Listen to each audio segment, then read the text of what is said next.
बिहार में नीतीश और लालू का जो 30-32 सालों का शासन है उसको समाप्त करेंगे? क्या तेजस्वी यादव की कुर्सी जो मिलने की संभावनाएं व्यक्त की जा रही हैं उस पर विराम लगाएंगे? मारामारी शुरू हो गई, कौन उप मुख्यमंत्री बनेगा? नमस्कार, मैं प्रिंस, आप देख रहे हैं खास शो रातों रात। दिन भर की बड़ी खबरें हैं जिसमें से कुछ मुख्य खबरें हैं जिस पे हम बाबा की प्रतिक्रिया लेंगे, आखिर उस खबरें की तह तक जाएंगे कि आखिर वो खबरों में क्या है। इसको लेकर मेरा पहला सवाल है, लालू नीतीश के बाद कौन होगा?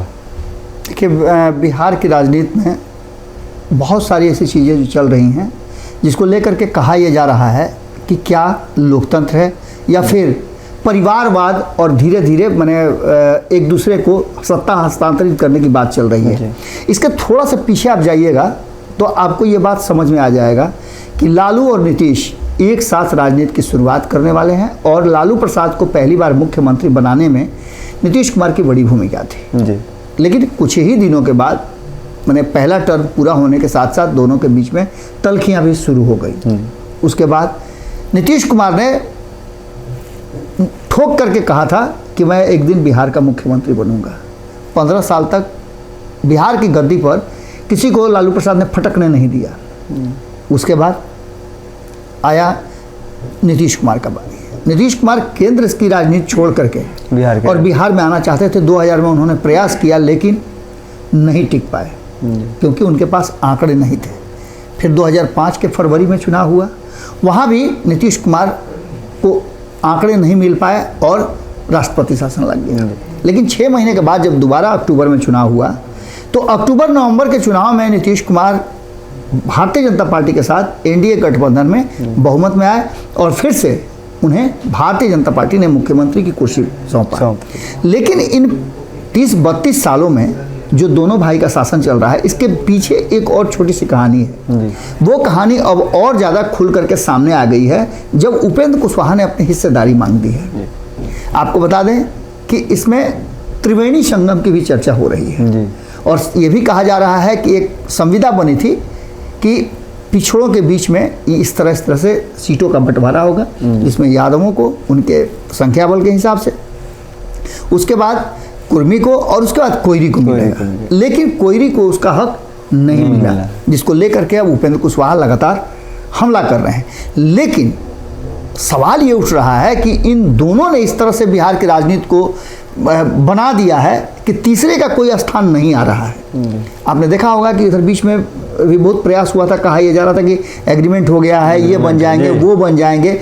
लेकिन अब इन दोनों के बाद भारतीय जनता पार्टी दबाव बनाना शुरू कर चुकी है और 2024 में ही 2025 की पूरी तैयारी, फुल तैयारी करके वो उतरना चाहती है मैदान में, जिससे कि इन दोनों का जो शासन है उसको समाप्त करके एक नए दौर की राजनीति शुरू की जाए। बस दूसरा सवाल है कि तेजस्वी का पत्ता साफ हो जाएगा क्या?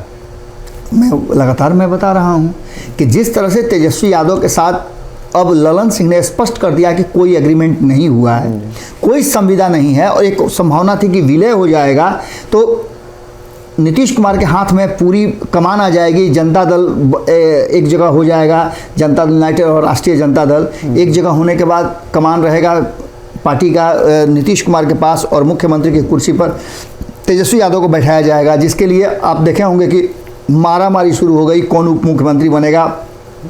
इसका गोटी डाला जाने लगा, चिट्ठी निकलने लगा, चिट्टा निकाल के कि आप बनिएगा कि आप बनिएगा। उपेंद्र कुशवाहा अलग अपने मुँह पर घी पिया रहे थे डाल करके, इधर ललन सिंह अपनी तैयारी अलग कर रहे थे। लेकिन इन सबके बीच में तेजस्वी यादव कहाँ थे?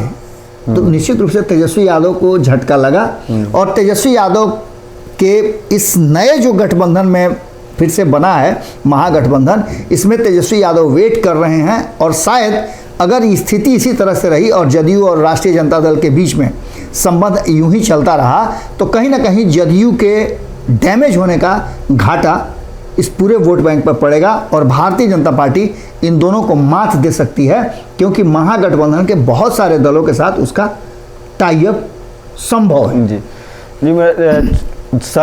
चौथा सवाल है मेरा, सहनी और चिराग दौड़ में से बाहर है क्या? देखिए, सहनी और चिराग की बात आप कर रही है, दौड़ से बाहर कैसे हो सकते हैं? सहनी और चिराग दौड़ से बाहर नहीं हो सकते हैं, बल्कि सहनी और चिराग सहनी चिराग हाँ, तीनों को बता रहे हैं। अभी हमने बताया ना कि किस तरह से भारतीय जनता पार्टी आइडेंटिफाई कर रही है कि किसको लेने से उसको फायदा होगा 2024 में और कौन 2025 तक उसके साथ टिक करके रह सकता है।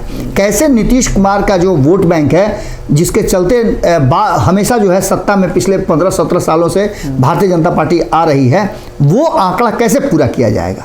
तो इसमें आप एक बात समझ लीजिए, उपेंद्र कुशवाहा को लेकर के कहा जा रहा था कि उपेंद्र कुशवाहा के साथ भारतीय जनता पार्टी की डील हो गई है। उपेंद्र कुशवाहा जिस तरह से राजनीति कर रहे हैं और 18-19 को वो सबको जुटाने के फिराक में है, उधर दूसरी तरफ आपको बता दें कि जनता दल यूनाइटेड भी पूरा मजबूती के साथ इस बात की तैयारी कर रहा है कि किसी भी हाल में कोई भी जदयू का समता पार्टी का उस मीटिंग में शामिल नहीं हो। ये दोनों के बीच में रस्साकसी चल रही है और इसमें कहीं ना कहीं 18-19 के कार्यक्रम में यदि उपेंद्र कुशवाहा अपना दमखम नहीं दिखाते हैं तो इनके ग्राफ में कमी आएगी और आरसीपी सिंह, जीतन राम मांझी, मुकेश सहनी और चिराग पासवान, जो ये चार हैं, वो पहली पंक्ति में खड़ा होंगे और भारतीय जनता पार्टी उनके साथ कोई नया समझौता कर सकती है। और उपेंद्र कुशवाहा उसके बाद अगर जदयू में नहीं टिक पाया, जदयू ने उन्हें निकाल बाहर कर दिया, तो वो तीसरे पंक्ति में जाकर के खड़ा होने के लिए मजबूर होंगे। यही बिहार की राजनीति और जो नई राजनीति की जो चल रही है, वो कहानी आपके सामने नजर आ रही है। आप लगातार जा रहे होंगे नेताओं से बात करने के लिए, तो अभी हॉट के उपेंद्र कुशवाहा बने हुए हैं। लेकिन उपेंद्र कुशवाहा जो बातें कह रहे हैं, उन बातों का तुरंत काट आप देखिए कि जनता दल यूनाइटेड कर रहा है। ये सीधा सा नजर आता है कि बिहार की राजनीति में भी बहुत कुछ बदलना है और बिहार की राजनीति के बदलने से एक बात तो साफ नजर आ रही है कि पूरी की तरह बिहार में जीतन राम मांझी, मुकेश सहनी और आरसीपी सिंह, इसके साथ साथ चिराग पासवान तो ऑलरेडी भारतीय जनता पार्टी के साथ टाइप ही है उनका लगभग। अब देखना दिलचस्प होगा कि इन लोगों के साथ जो हम लगातार बता रहे थे कि आगे की रणनीति क्या होगी। क्या ये सब मिल करके भारतीय जनता पार्टी का सपोर्ट करके बिहार में नीतीश और लालू का जो 30-32 सालों का शासन है उसको समाप्त करेंगे? क्या तेजस्वी यादव की कुर्सी जो मिलने की संभावनाएं व्यक्त की जा रही है उस पर विराम लगाएंगे?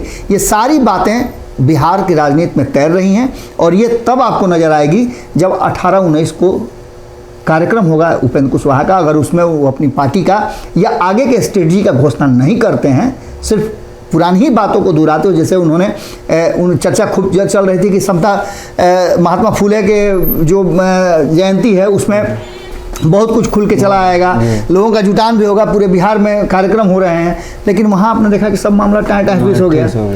आने वाले 18-19 तारीख को जो कार्यक्रम की बात की जा रही है, सिन्हा लाइब्रेरी में जो कार्यक्रम है जिसमें उन्होंने आह्वान किया है, वो देखना चाहते हैं कि कौन उनके साथ है, कौन उनके पीछे है। अब इन सारी बातों पर निगाह जो है भारतीय जनता पार्टी की भी है, राष्ट्रीय जनता दल की भी है और नीतीश कुमार की पूरी टीम इस पर नजर बनाए हुए है कि किसी भी तरह से ये कार्यक्रम सफल नहीं हो। अब इन्हीं सब पर सब कुछ टिका हुआ है और यही बिहार के राजनीति में आगे रास्ता बनाएगी। हालांकि उपेंद्र कुशवाहा को लेकर के जो जदयू का सोचना है कि कुछ भी होने वाला नहीं है, उपेंद्र कुशवाहा का कोई ग्राफ नहीं है और उपेंद्र कुशवाहा जदयू से बाहर होंगे तो उनको कोई पूछने वाला नहीं होगा।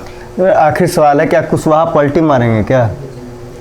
देखिए, कुशवाहा को तो चाहे जिस तरफ भी हो, ये तो आपको समझ में आ रहा है कि कुशवाहा महागठबंधन में नहीं रहेंगे, क्योंकि महागठबंधन में रहने जैसा उनके लिए कुछ बचा नहीं है।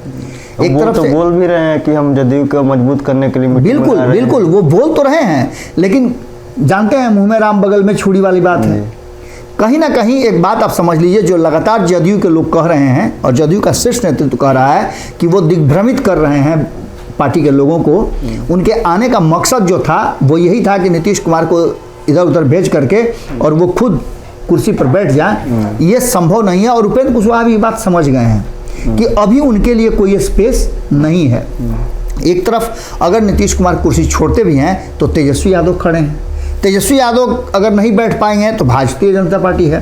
तो ऐसी स्थिति में इस माने उखल में मूड़ी डाल करके कुचवाने से अच्छा है कि वो अपने लिए कोई सेफ जगह खोज लें और ऐसी स्थिति में निश्चित रूप से उपेंद्र कुशवाहा महागठबंधन और जदयू से पलटी जरूर मारेंगे।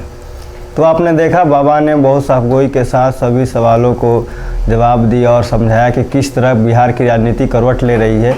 इसी तरह से विश्लेषण को आप देखने के लिए भारत लाइव देख सकते हैं। अगर ये वीडियो पसंद आई और वह बिहार के राजनीति और बिहारियत से सरोकार रखेनी तो सब्सक्राइब बटन दबा के चैनल के सब्सक्राइब कर ली।